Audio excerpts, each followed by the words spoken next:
You can blow out that candle if you're worried about it. Fantastic. Cool. So I think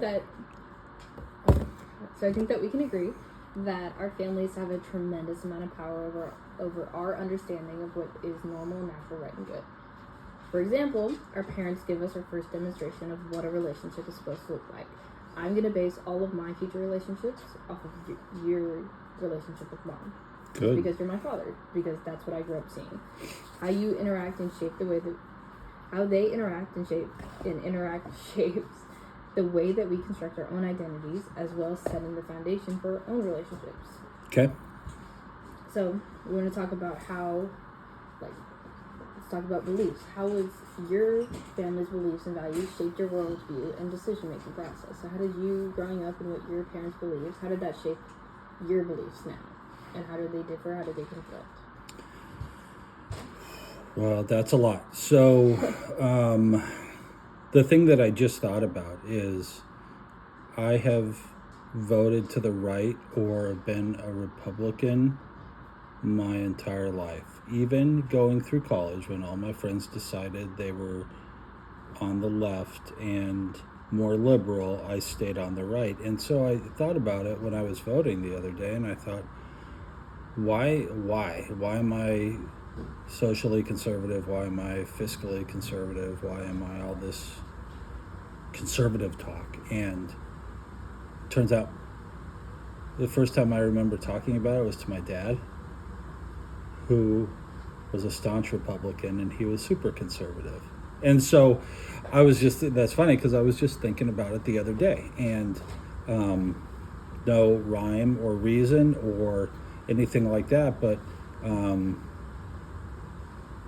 like I always identified more with the political leanings of being more conservative, and I think partially that's because I grew up. Now, of course, when I was in college, I was with everything else, I was thinking more globally and more outside of the box, and I didn't want to be put in this little box, but I still identified with the more conservative side just because that's how I was brought up. Yeah. So I know that we have established family values now. How do those conflict with days growing up? So I know that we have more traditional gender roles within our family, but we are a matriarchy, a Western patriarchy. Mm-hmm. So how do those, in that sense, contradict? I didn't have any defined family values growing up. So, nor did we ever sit down and have family meetings or anything like that. So, I feel like with a lot of my growing up and how my parents handled me, I was the oldest, and they pretty much let me do whatever I wanted to do. I never had a curfew. I never had any of that stuff. I never talked about being strong, like our old values, like being strong and respect and perseverance. Perseverance was on the football field, right? It's I know you just dislocated your kneecap and popped it back in, get up and run off the field. Mm-hmm. If you feel like you need to come off the field, that kind of stuff. As far as gender roles in my family when I was growing up, I'm just trying to think. It really wasn't well defined. I never really thought about it. When I was little, I got wait till your dad comes home, or wait till your father comes home. Yeah. And I remember my mom spanked me a lot harder than my dad ever did. And I feel like my dad was doing it because he was told to. Lucy. So it's just rice down there. It's okay.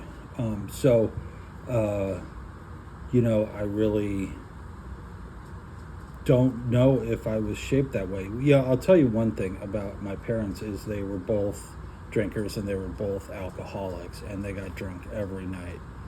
And they were never abusive. They were never they never yelled at me or anything like that, but they yelled at each other. Not very much, but I remember thinking when I was 12 or 13 years old that I'm going to do it better than they did. And it wasn't because this whole thing you always want to be better than your parents. It was because I hated the life that I was living at home, and I was 13 years old, right? So I decided that I was going to do it better than them, whatever that looked like. Whether I had kids or not, I wanted kids, but whether I had kids or not, whether I had a wife or not, I was going to do it better. So I think that's how they shaped me the most, was because I didn't want to be like them. And you would say like that's a lack of emotional support. Oh yeah. How do you think that impacted your mental health? Would you say? I think I want to say, without being a professional on the subject, I want to say that it impacted me positively, because it made me more responsible. It made me introverted, I feel like, but I don't know if I would be like that or not. But we never really talked about feelings and responsibilities and roles and values and all that other stuff. So I had pretty much had to come up with those on my own. I had a strong, I feel like a strong, loving family on the surface, and that was good enough for me. And I had to identify everything beyond that. So anything that was deeper, anything that, any significant issues that I had to deal with, I had to deal with on my own, and I didn't want to look for help anywhere else. So like friends and like mentors and all that other stuff, I didn't have any of that stuff. So I feel like that's the reason why I'm the way I am now, because I learned that at an early age. If I take care of something, it'll be taken care of. It's that hyper independency.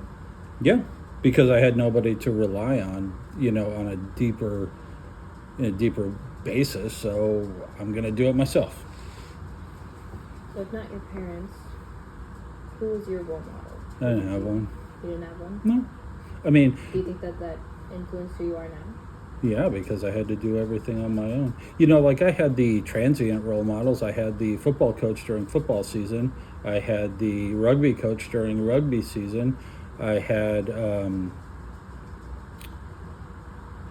don't know, a couple teachers that I probably liked in high school and in college, but I didn't really attach myself to them.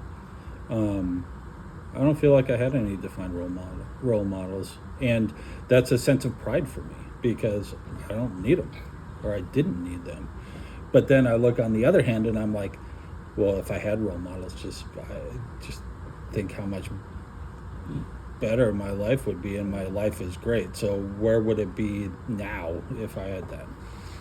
But I don't trust a lot of people either, so I don't trust that any role model would guide me in the right direction. Do you think that's from the lack of support that your parents? No, absolutely. I couldn't trust my parents with helping me or guiding me, so I had to do it myself, and I had to help my little sister, so.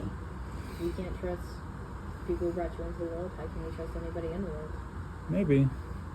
Yeah, I mean. It's a mindset. It's a mindset typically adapted by those with low emotional support growing up.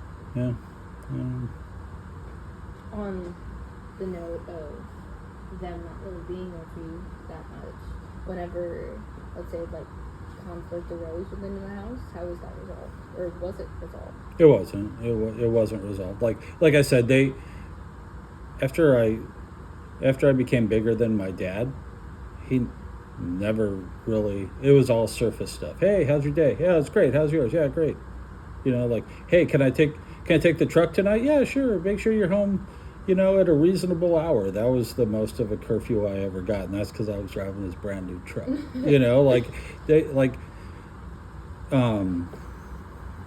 Yeah. How do you think that influenced your approach to conflict now? Well, I had to learn, right? I had to learn from your mom, and from Neo and all that other stuff, how to approach conflict. And I see it with Eli more than you, because I didn't have those tools when Eli was a little bit older, or when he became a little bit older. I didn't have those tools, nor did I have them with you, so until a couple of years ago. So it made it a lot easier to after I learned what conflict resolution was, then all of a sudden, hey, there's a process for this, you know, like it's Yeah, cool. this can be solved. Like we just don't yell at each other and then drop it, you know, Do you think, actually work through it. do you think that can be reflected into other aspects of your life? Like you were a paramedic for a very long time. You were a boss for a very long time. Do you think that that lack of conflict resolution reflected there as well? Probably, but I was forced in a conflict resolution role, Yeah, being you're a good at professional boss, right? So I taught myself how to do that Yeah. on the professional level because I had to. And I read Like- books. Like this is before the internet, so I had to like read books on how to do it. And it wasn't like I didn't really define it as conflict resolution for me because I mean, granted, I'm pretty apathetic, right? And so I Hey, there you are. I learned a little bit more of conflict resolution to benefit my employees, so they would be better employees. What about, you said growing up, like conflict that was never something that was resolved. What do you think about the long-term effects of those unresolved conflicts? Like, can you identify anything big like that went unresolved that you could see as a lasting impact on you now? Maybe I'm just judgy. Like I see people and I know that they're traveling down the road that my parents traveled down, or they're in the middle of the path that my parents were in, and it makes me judgy. It doesn't make me want to help them, although sometimes I do anyway. You know, it was hard. It was difficult as paramedic because, you know, in the big city and even like kicking in doors and stuff like that, you see people that are, you know, at the bottom of the barrel, and I was completely apathetic to that. I did my job, you know, I took care of them. I took them to the hospital, but did I have caring for that? No. And so that was all lasting. And I even get to the point now where at work, especially where I'm working now, it's if I feel like I'm at an impasse, I would rather just go with the flow and agree with, you know, my boss or, you know, whatever, because I don't want to like in my mind there's like no reason to continue the argument or the bad feelings because I'm not going to change anything, so I just drop it. Yeah. And there's still no resolution about that stuff. So, you know, whatever. Well, that's all I have. Cool.